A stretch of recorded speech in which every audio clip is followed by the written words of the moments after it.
ఇవాళ మన Muppal police station లిమిట్స్లో ఎస్ఆర్ఎస్పి పోచంపాడు బ్యాక్ వాటర్స్లో లక్ష్మీ కెనాల్ పంప్ హౌస్ దగ్గర ఒక దురదృష్టమైన సంఘటన జరిగింది. ముగ్గురు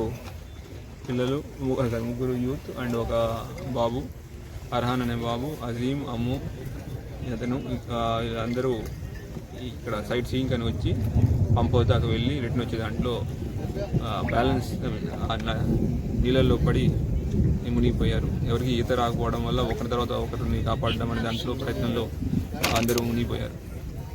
దాంట్లో ఇప్పటిదాకా లోకల్ ఫిషర్మెన్, లోకల్ పీపుల్ సపోర్ట్తో, తర్వాత ఫైర్ డిపార్ట్మెంట్ ఎస్డీఆర్ఎఫ్ సపోర్ట్తో 3 బాడీస్ తీయడం జరిగింది. ఇంకొక బాడీ కూడా తీయాలి. అయితే రాత్రి అవడం వల్ల ఇక రెస్క్యూ ఆపరేషన్ కంటిన్యూ కావట్లేదు. రేపు మార్నింగ్ కంటిన్యూ చేస్తాం. ప్రజలందరికీ విజ్ఞప్తి, ఇటువంటి బ్యాక్ వాటర్స్ కానీ ఇవన్నీ చూడడానికి వస్తారు, మంచిదే, మీరు నేచర్ని ఎంజాయ్ చేయడానికి వస్తున్నారు. కానీ ఈత ఇవన్నీ రావు. అట్లాంటప్పుడు మన యొక్క జాగ్రత్త, మన యొక్క భద్రత చూసుకోవాల్సిన బాధ్యత మీ అందరిపైన ఉంటుంది. ఇటువంటి సిచ్యువేషన్లో ఎవరున్నా ఏం చేయగలుగుతారు? ఇక్కడ ఈ మొత్తం ఇంత పెద్ద ఏరియాలో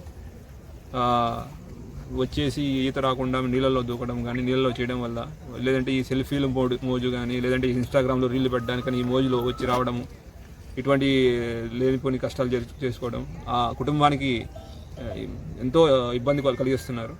సో ప్రజలందరికీ, యువకులకి, అందరికీ నా విజ్ఞప్తి, నేచర్ని చూద్దాము, ఎంజాయ్ చేస్తామని వచ్చినప్పుడు మంచిదే. కానీ మీ యొక్క జాగ్రత్త, మీ యొక్క జాగ్రత్తల గురించి కూడా ఆలోచించాలి. ఈ మోజులో పడి మీకు స్విమ్మింగ్ రాకపోయినా నదిలో దిగడము, లేదంటే ఈ వాగులో దిగడము, ఇట్లా బ్యాక్ వాటర్లో దిగి మీ ప్రాణాలని మీద తీసుకురాకండి. Thank you. జై హింద్. Thank you sir.